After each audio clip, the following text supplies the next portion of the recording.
Good evening. I wanted to welcome you to our third annual Voices Power Politics event. My name is Allison Hagan. I'm the Executive Director of NARAL Pro-Choice Montana. For those of you who aren't familiar with NARAL, we are the political leader of the pro-choice movement. I hope that you have a chance to sign up for our email list out there from the ladies at the table, or become a fan of ours on Facebook. We're always looking for new people to connect with. We are especially excited to have Michelle here at such a compelling time for choice, both federally and here in our state. Right now, there are signature gatherers out trying to get an amendment on the November ballot to eliminate women's right to privacy with an ultimate goal of banning abortion in our state. This amendment is called CI 102. They failed to get it on the ballot in 2008, but are back this time. We are extremely excited to be working with Students for Choice again. They're an amazing group of young people.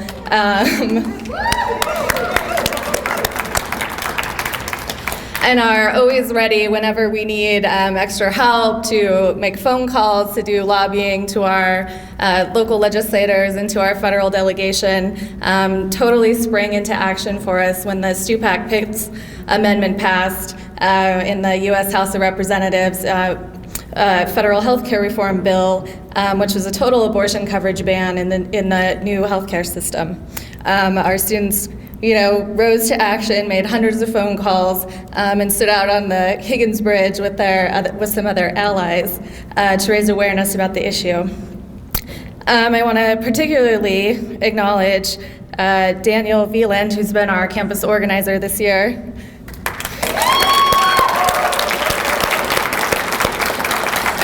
He is an amazing young man and continues to inspire those of us in the office in Helena with all of his hard work. And with that, I would introduce Daniel.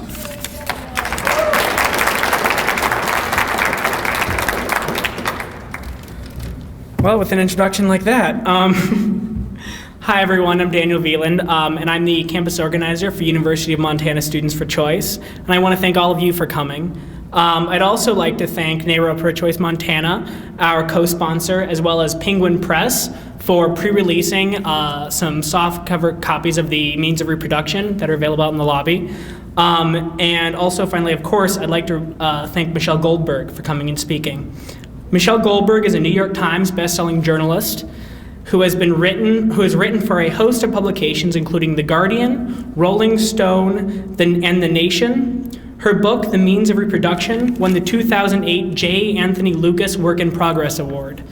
A couple housekeeping announcements real quick. There have been some index cards passed out. Those are for questions. If you have any questions for her, could you please write them down on the index cards and pass them to the ends of the rows? Also, if you haven't already, we should have people circulating with our Choice Action Network signups for NARAL. We'd really appreciate it if you'd fill that out after the event. And without further ado, I'm very excited to introduce Michelle Goldberg.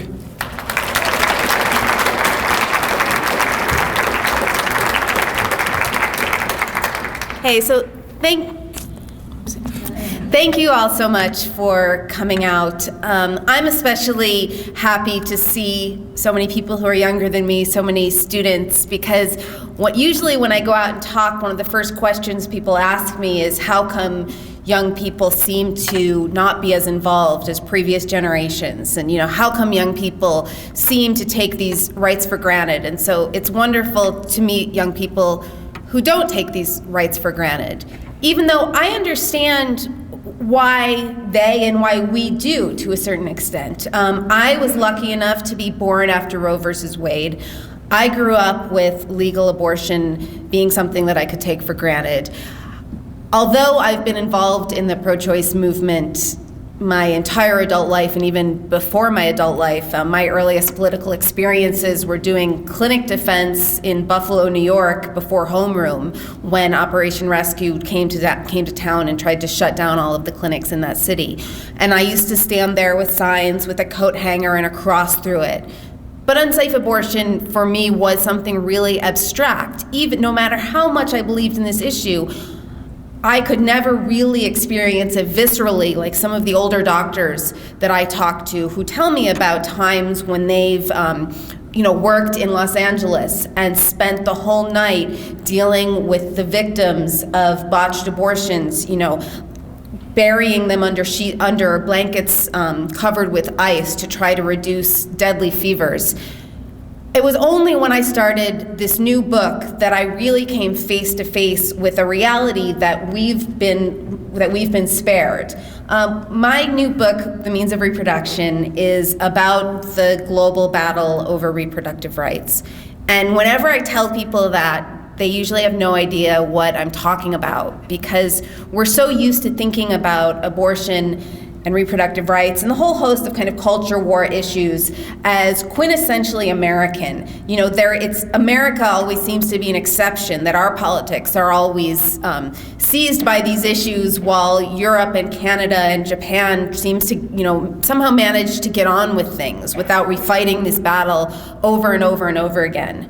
But in many countries in the world, particularly in Latin America, Eastern Europe, and Sub-Saharan Africa, these issues are every bit as explosive as they are here. And as a matter of fact, as I argue in the book, American politics, as profound an impact as it has on the lives and health and well-being of American women, it has an even stronger impact on the lives and health and well-being of women around the world.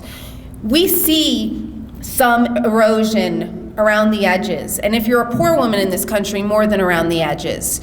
But from one administration to the next, our lives don't change that radically in general. As much as I railed against George W. Bush every day for 8 years, my life went on pretty much as usual. The clinics in my neighborhood didn't close. My doctor didn't stop seeing me. I still had no problem getting contraception. That's not true in a lot of the world. When George Bush or any Republican since Reagan has come into office, clinics in a lot of the world shut down for reasons that I'll talk about. And not just clinics that are providing abortion, but clinics that are providing birth control and AIDS testing, STD prevention, breast exams, safe childbirth, postnatal care. So the culture war that's kind of such a fixture of our politics has been globalized.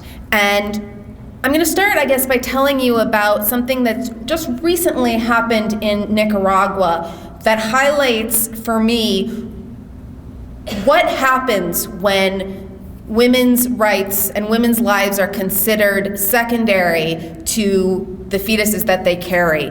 In Nicaragua, a couple of weeks ago, a woman went to the hospital who was 10 weeks pregnant and who had cancer, and her cancer was quickly metastasizing. And the hospital refused to treat her because it would harm the fetus. She stayed in the hospital without treatment for 17 days until her sister finally went to the press and mobilized a big international outcry about what was happening. The reason for this is that in 2006, Nicaragua, which already had a very strict anti-abortion law, closed the last loophole and banned abortion in all circumstances, even when a woman's life is at stake. It was the product of both a kind of local uprising of various religious groups, the Catholics, and a kind of growing population of Pentecostals and evangelicals. But it was also part of an international movement. The guy who led the anti-abortion movement in Nicaragua was named Rafael Cabrera, and he's the head of a local affiliate of a group that's based in Virginia called Human Life International, which is now operating all over the world, and which is basically exporting, if not just anti-abortion attitudes, also the techniques and the kind of propaganda that those of us who've been involved in pro-choice causes are used to seeing outside of our own clinics. So Nicaragua, after a series of protests and marches and demonstrations and widespread anti-abortion organizing, passed a law that closed the last loophole. Shortly after that, a woman showed up in the hospital, a mother, she already had one child, showed up in the hospital having a miscarriage, and she was hemorrhaging. And the doctors I spoke to in Nicaragua said that in that case, we know what to do. You give oxytocin to speed the expulsion of the fetus. But in this case, because there was still a heartbeat, they couldn't intervene. And so she hemorrhaged to death in the hospital with doctors standing idly by. So you can see over and over again what it looks like when women's lives are kind of subverted to their reproductive function. And again, this is not just about women in Nicaragua, it's about all of us, because for the last, something that has gotten almost no attention in the American media for obvious reasons. It's about women, it's about international law, it's about the third world. You couldn't come up with 3 subjects that kind of interest most reporters less. But in the last 10 years, abortion rights, reproductive rights, have moved into international law in much the same way that they did with Roe versus Wade moved into constitutional law. There's been a series of cases at various international bodies. And again, nobody really has paid too much attention to this, but to me it's quite remarkable that there's a growing consensus that reproductive rights are human rights. There was a case in Peru, a woman forced to give birth to a fetus that was missing most of its forebrain and had no chance of survival, went to the United Nations Committee on Human Rights and got a ruling that her human rights had been violated. This was in 2005. The next year, a woman in Mexico, actually not a woman in Mexico, a girl in Mexico, she was 13, she was raped. She was forced to give birth to her rapist child, and she went to the Inter-American Commission on Human Rights, which is a human rights court that encompasses the entire Western Hemisphere. She went to that court, and it never went all the way through because the Mexican government settled with her and agreed to pay her restitution and agreed to pay for the upbringing and education of that child. A little bit after that, a woman in Poland named Alicia Tysiąc, she had 2 children, she had a husband who wasn't working, she was supporting them all, they were all living in a 1-bedroom apartment. She had already had 2 cesarean sections, she was in very poor health. She was told by a doctor when she got pregnant unintentionally for the 3rd time that if she went through with the pregnancy, she was going to go blind. Her eyesight was already very bad. She went to go and get an abortion and was turned away, had a child, went blind, and eventually went to the European Court of Human Rights and got a ruling, once again, that her human rights have been violated. So there's this growing consensus, just as there was an eventual consensus among kind of American legal scholars, even though that consensus is always under attack, that reproductive rights and privacy are part of kind of the broader constitutional rights that we're all provided with. There's a growing consensus in international law that forced pregnancy, that forcing a woman to go through with a pregnancy that's going to do her lasting harm is to violate her human rights in much the same way that seizing someone's property or torturing someone violates their human rights. It violates their integrity as a human being. And just as this has moved into international law, the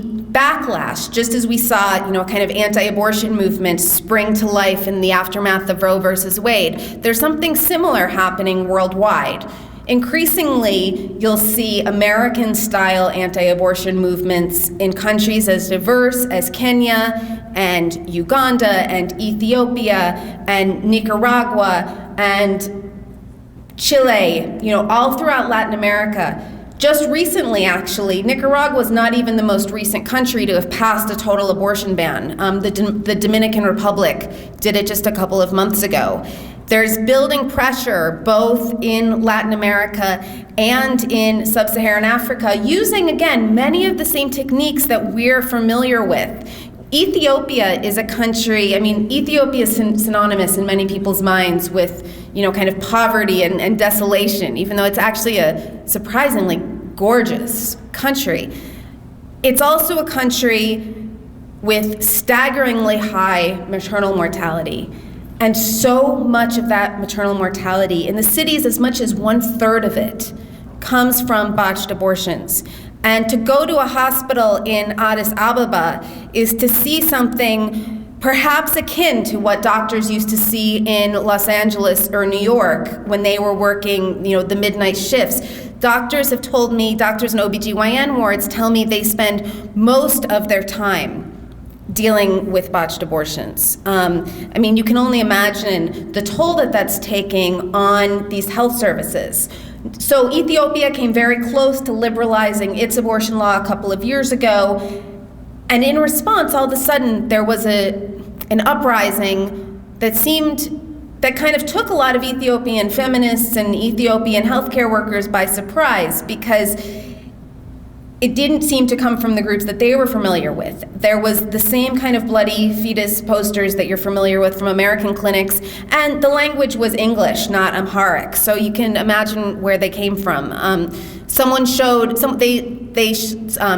Conservative parliamentarians showed the silent scream in the legislature. And soon what was going to be a total decriminalization was halted. Not just because of this movement, but also because the American government at that time was in the hands of people who were very much part of the global anti-abortion movement. Chris Smith, the congressman from New Jersey, I was told, went into the Ethiopian embassy in DC and said, "How can you do this?" And that's not unusual.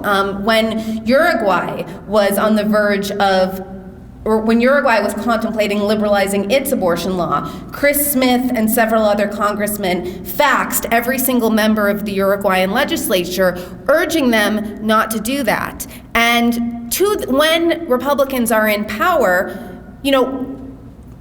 American lawmakers carry a certain amount of clout in almost any circumstance. But even more so when they're the head of the African subcommittee in the House, or when they're chairing various committees on foreign aid, then these countries really have to listen to them. The United States has a huge amount of sway when it comes to other countries' policies on these issues. Governments abroad, although not always, many of them, especially the ones that are most dependent on aid and trade with the United States, are eager to please the governments here. That's why, for example, Uganda had one of the most successful anti-AIDS programs in all of sub-Saharan Africa a few years ago. It was called Zero Grazing, and what it focused on was use condoms and reduce the number of partners, not abstinence, not even fidelity, just partner reduction. It was something that was kind of very geared towards the reality of people's lives, and it really worked. Uganda was kind of a miracle in terms of being one of the few countries in a region that was absolutely ravaged by HIV to finally start making some progress. The Bush administration came into office, and I don't want to belabor the Bush administration's sins for too long because, thank God, they're now part of history. But the Bush administration came into office, and they began to funnel they created what was, in many cases, a very effective and life-saving program against HIV and AIDS. It did amazing work in getting antiretrovirals to people all over the world, but it was quite pernicious in the way that it undermined safe sex messages and condoms by promoting abstinence education and by channeling money to faith-based groups that were opposed to reproductive rights, that were virulently anti-gay, and we're now seeing some of the fallout from that in Uganda, where they're contemplating making homosexuality an offense punishable by death. Uganda scrapped, for the most part, its safe sex policies, went to an abstinence-only model, because that's where the money was. So we have a lot of power over how other people, over the rights of other people. It's unfortunate, and it's a product of global inequality, but it's also a fact which makes it incumbent upon Americans to take these issues seriously and to pay attention. One reason why the US government is able to swing so wildly from one administration to the next is because although there's a lot of attention and a lot of public pressure when it comes to domestic abortion issues, so that even Republicans in general, or even anti-abortion activists in general, even anti-abortion politicians, when they become president, have shown less than total zeal for banning abortion. And the reason, I believe, is because abortion is much more useful to them as a political cudgel than it would be if they actually achieved their aims and Americans came face to face with life in a kind of post-Roe world. So abortion is very useful, but nobody has that much of an interest domestically in significantly changing the status quo. Abroad is very different because nobody pays that much attention. Nobody really even realizes that these fights are going on all over the place. And so it's been a way historically that administrations of both parties can reward their most ardent supporters because they know that those are the only ones that really care. The United States in 1994, under Bill Clinton, played an enormous role in introducing the idea to the world, which was something really new in the world, that reproductive rights are part of human rights. There was this huge conference in Cairo. And again, these United Nations conferences can seem really obscure and can seem incredibly bureaucratic. The language is so stultifying. They come up with these agreements that seem to be ignored by everybody who's been hashing them out for weeks and weeks. But on the ground in many places, you can see really profound impacts. And so the United States joined with our allies in Europe and Japan and Canada to push through a kind of global agreement which recognized for the first time reproductive rights as part of human rights. And then Hillary Clinton reiterated it the next year at the Beijing conference when she kept saying women's rights are human rights and human rights are women's rights. And that was more than just rhetoric. That had a real impact. Meanwhile, in Cairo, you saw the birth of a coalition that continues to exist, and that's, from my point of view, really fascinating and clarifying, even if it's a bit perverse. Because in Cairo, the Vatican, which many of you might know, the Vatican is not just the seat of a religion, it's also a state with the same powers as the United Nations as, say, Switzerland or France or any other country. And so the Vatican had made it its mission to derail this Cairo agreement. And it sought allies where it knew it could find them. It knew it wasn't going to find them in the countries of Europe, or even that many allies in Latin America, although it found some. Its closest allies were going to be countries like Iran and Saudi Arabia and Sudan and Somalia. And at one point, the Vatican was sending emissaries to Libya, promising that it would help them kind of reintegrate itself into the world community after the Lockerbie bombing in exchange for standing together with the church against this expansion of women's rights at the United Nations. Despite that, and in large part because the United States stood on the other side, the United States stood with kind of the powers of progress, with the forces of progress at that time, it failed. And so there was, again, this huge expansion of the idea of what women's rights mean that women all over the world have used to hold their governments accountable. A couple of years ago, a young lawyer named Monica Roa, who was from Colombia but was living in New York, went back to her country and challenged their total abortion ban, which was at the time much like the one that it prevails in Nicaragua, much like the one that prevails in El Salvador. She took their case up to the Supreme Court and eventually got a ruling striking down their total abortion ban on the grounds that it violated international law to which Colombia is a party. And so these tools that our leaders, sometimes seem to fashion in isolation become really important for women all over the world who are working to achieve the same freedoms that we enjoy.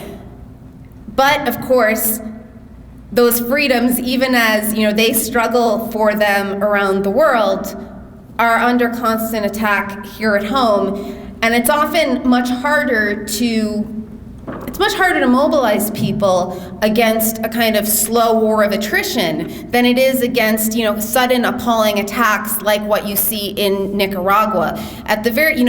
What happened in Nicaragua was so stark that it, at the very least, encouraged a huge upsurge in feminist organizing and even in international pressure. Whereas what's happening here is a slow erosion and a slow ebbing away.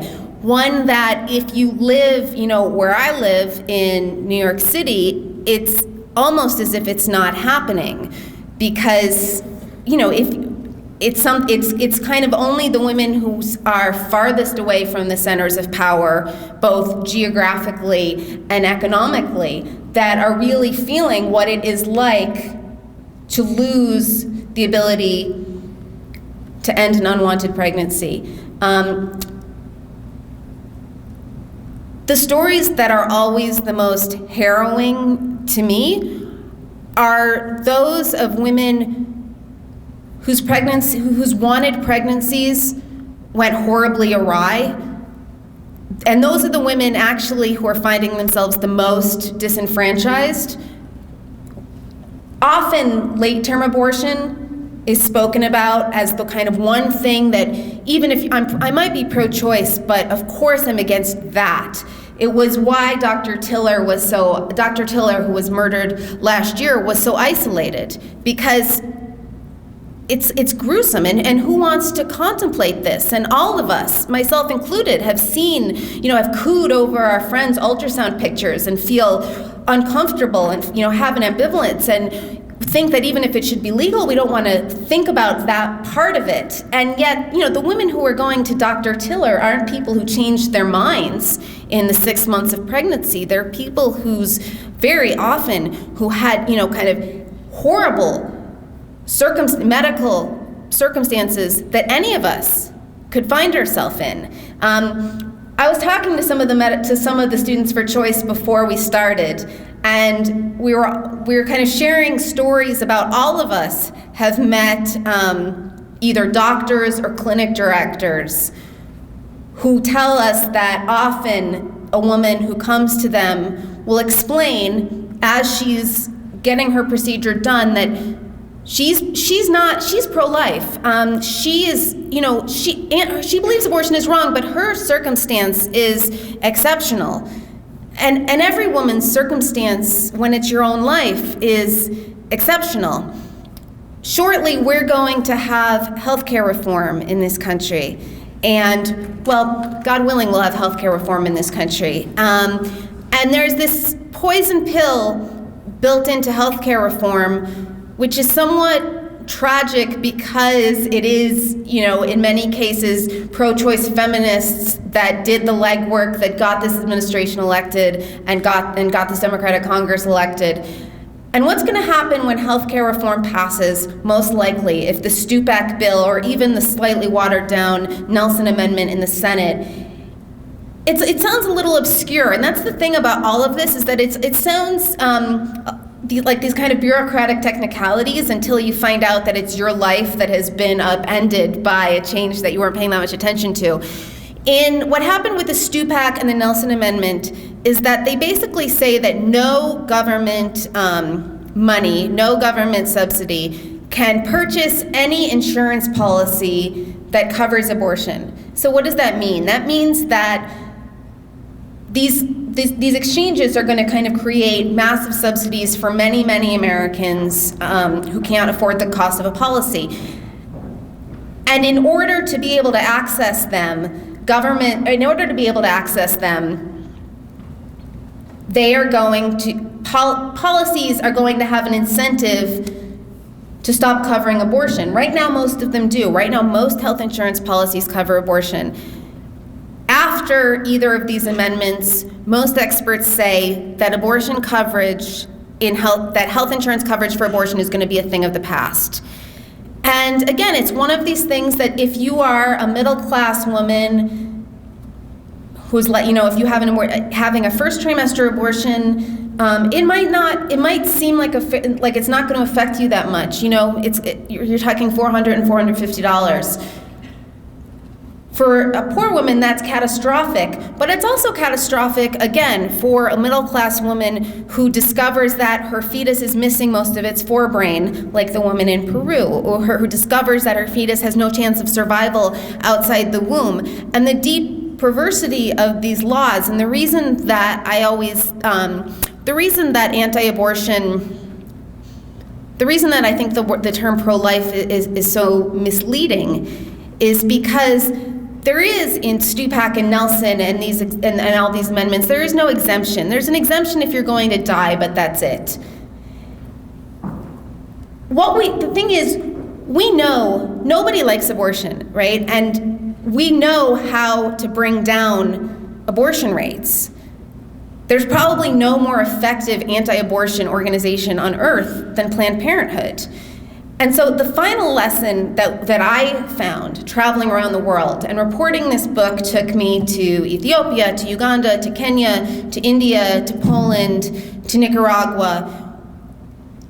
One of the starkest things that you see is that the countries with the highest abortion rates are also the countries with the most strict anti-abortion laws. The reason is simple, because if you want to bring down abortion rates, you provide sex education, you provide family planning, and you give women kind of the economic and social power that they need to make demands within their own relationships. And so the same policies that are associated with anti-abortion laws are also associated with all the kind of social pathologies that cause high abortion rates. I so wish that international issues could somehow be injected into these debates, because the essential futility of what the essential kind of bad faith of the anti-abortion movement is so incredibly stark when you see how many abortions their policies are causing every single day. And so with that, I guess I'll wrap up and take any questions that you might have.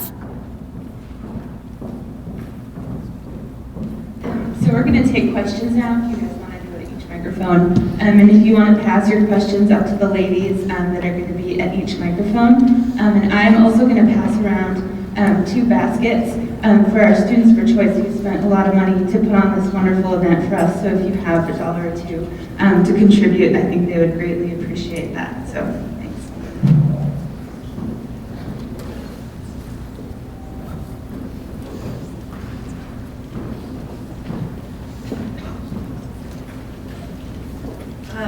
First question, do you think the continued defeat at the ballot of personhood initiatives will stop groups from introducing them, or do you think this effort is here to stay? I think that it's here to stay, both here and abroad. I mean, it's working in many countries. Like I said, Nicaragua has, declared that life begins at conception. The Dominican Republic has declared that life begins at conception. Kenya's on the verge of doing it. And all these groups are working together. This kind of personhood movement is a coordinated strategy.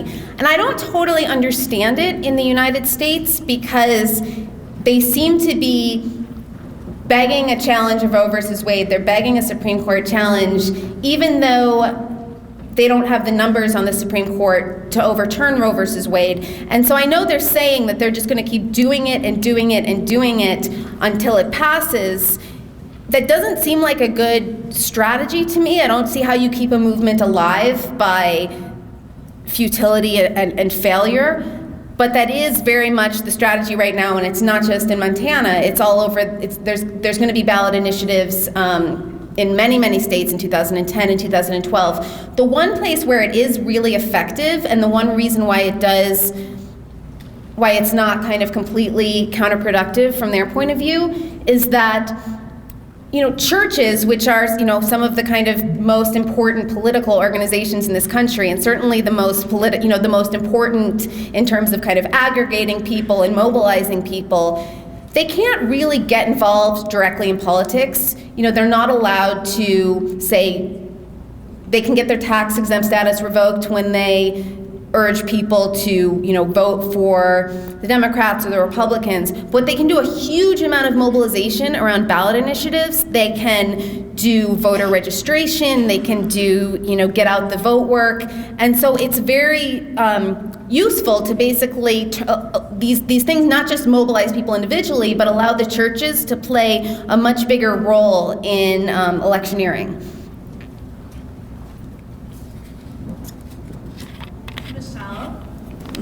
Okay.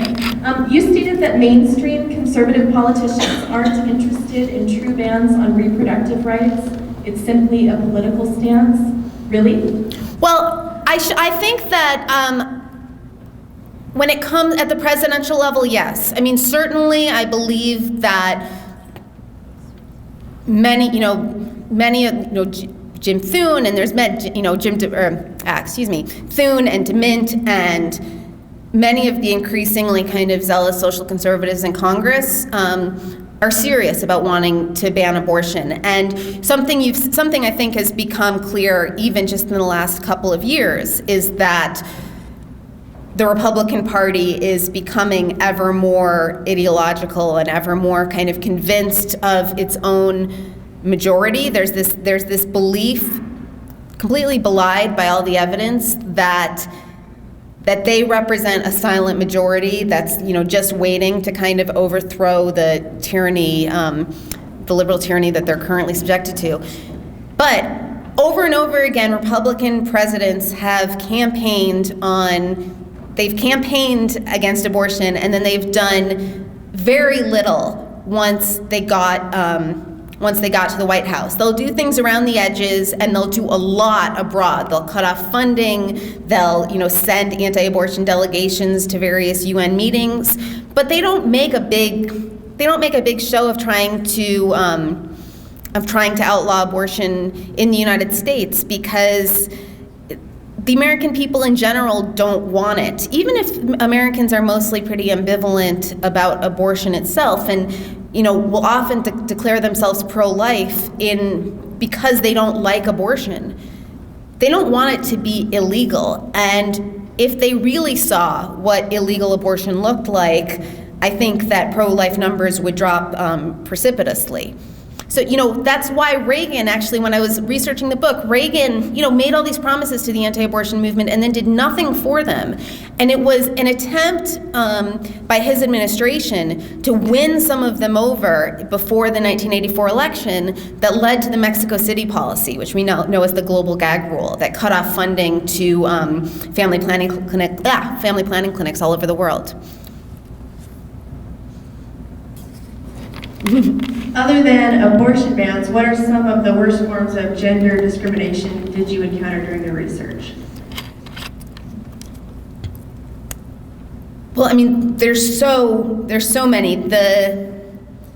It's really hard, again, to sometimes get your mind around how bad it is for women in so many countries in the world. And actually, one of the most interesting, from my point of view, chapters to research in my book, and it's one of the most complicated, I think, philosophically, is the massive incidence of sex-selective abortion that you see in China and India. There's actually a cover story in The Economist this week about this phenomenon, and it really is like going through a looking glass if you care about reproductive choice, because in in all of these countries, women are exercising their reproductive choice to ensure that they don't have daughters, because the status of women is so low in these countries that having a daughter really is both a stigma and a kind of devastating financial burden. The signs in India will say something like,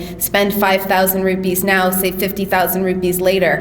It's a reference to the cost of an ultrasound, which is like $12, versus the cost of a dowry. And these dowries have to be paid not just once, but they're kind of extracted throughout the lives of a couple. And over again, almost every day in the paper in India, you'll see a story about a kitchen death or a suicide. The kitchen deaths are usually when the groom's family has been harassing the wife's family for more money, for more gifts, and they haven't been able to pay. And these deaths, women are immolated in their kitchens, and are immolated in their homes, and it's always called a kitchen accident, or else you'll read about a woman who hang themselves because of the pressure being exerted on their families. What I think is important is that, the reason that I focused on reproductive rights, even though there are so many horrors to which women are subject, in many countries in sub-Saharan Africa, not only can women not inherit property, but they are property to be inherited. If your husband dies, you're inherited by his brother. You lose your land. You lose everything. The reason that I focused on reproductive rights, or I also write in the book about the battle over female genital mutilation in Africa, where girls, have their clitorises removed, often in very kind of crude and incredibly painful ways, in order to basically make them, the hope is, more chaste and kind of docile and obedient to their husbands. Where all of this comes back to reproductive rights is that when a woman can control her own fertility, she then has the opportunity to get an education. She can then work outside the home. There's so much kind of research showing that when women earn their own income, they have more status within their houses, they have more power within their families. When women can read, there's actually no better prediction of the health and well-being of girls and the survival of girls. It's not just sex-selective abortion that is responsible for little girls, for there being a huge disparity between the number of girls and the number of boys. It's also that girls are just left to die. They're just not taken to the doctor when they get sick, or they're given less food, or they're not immunized. There's no better way to improve the health of girls than to teach their mothers to read. It actually has a bigger impact on the well-being of girls than raising the income of the whole family, than kind of raising the education of the husband. It's the most important thing in, kind of turning around these whole societies from the ground. But a woman who is married off at 13 and has, 6 children by 25, she's not going to be able to get an education. She's not going to be able to read, and she's not going to be able to kind of exercise any power over her own life or over her daughter's lives. Do you think Bart Stupak will get his way in the health reform bill with the abortion coverage ban? Yes. I do. I think if he doesn't get his way entirely, I think he seems willing to negotiate, and it could be that there will be the Nelson Amendment will be the compromise instead, which basically would allow states to opt out. It would allow states to say that no federal money can be used to purchase insurance plans. Most of the studies that I've seen have suggested that it will have essentially the same impact on eliminating insurance coverage for abortion, because nobody's going to create this many different plans. And women aren't going to shop, very few women are going to shop for a plan specifically that covers abortion, because nobody plans to have an abortion. But the reason I think it's going to pass is because, whoever cares more, the people who care the most have the least power in these kind of negotiations, right? It's liberals in general who are most desperate to see health care reform pass, and it's, kind of blue dog Democrats and, wavering moderates that are more or less willing to jettison the whole thing, and in some cases seem even eager for an excuse to jettison the whole thing because they're worried about their political future. So you know, when you have people who are willing to throw it all away, it's very hard to find any leverage over them. Part of the problem is that the pro-choice movement started out this whole process by making what was an understandable but ultimately like politically pretty counterproductive compromise. So the pro-choice movement, you know, saw healthcare reform coming. They didn't want to make it about abortion. They didn't want to be accused of standing in the way of this, you know, historic initiative because of their special interests, you know, because of their special interest demands. And so they all lined up behind an amendment that was offered by Congresswoman Louise Capps, which basically took abortion off the table. It said essentially that healthcare reform would preserve the status quo, would preserve the Hyde Amendment, which bans direct federal funding for abortion.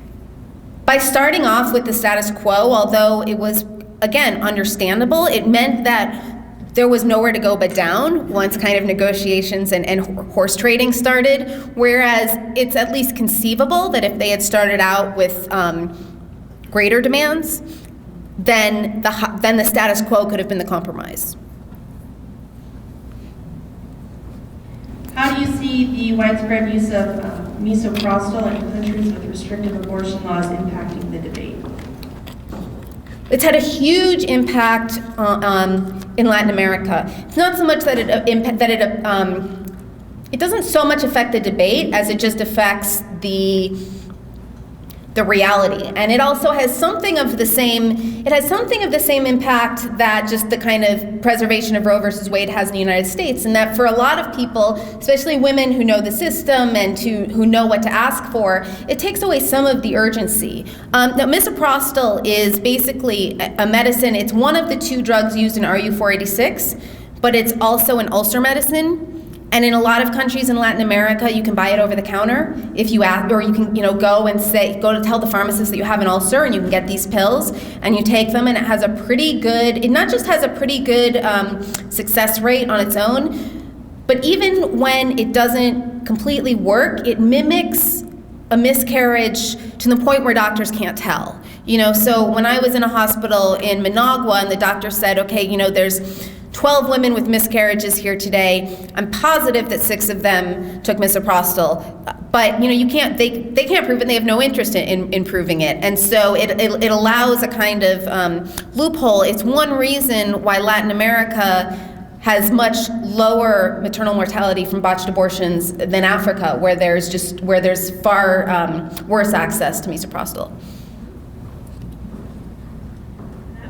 That was actually our last question, so I want to thank Michelle so much for being here tonight. Thank you.